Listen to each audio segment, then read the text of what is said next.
पिंकू नजर नहीं आ रही। तमीज से रहना इस घर में। इस घर में रहना है तो अपनी औकात में रहो। सच कहूँ तो उरूज कितनी खूबसूरत लड़की है। मैं सोच रही हूँ क्योंकि शादी की तारीख बहुत करीब है तो मुझे उसे खरीदारी के लिए ले जाना चाहिए। उसे अपनी शादी की अंगूठी खुद पसंद करनी चाहिए। मर्द तो ऐसे ही होते हैं। फर्ज करो अगर वो हमें छोड़ भी दे तो क्या वो तुम्हारे साथ रहेगा? वो अपनी फैमिली को नहीं, तुम्हें छोड़ रहा है। मैंने सोचा कि आपकी दवाइयाँ ले आऊं मैं। बैठो इधर। अगर तुम इस घर में कुछ करना चाहती हो तो दिल से और खुशी से करना, जबरदस्ती से नहीं।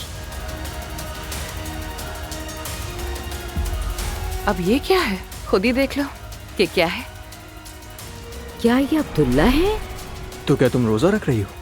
रख रही हूँ। ये देखकर तो तुम्हारी अम्मी को तुमसे और मोहब्बत हो जाएगी। नफरत करती है मुझसे वो।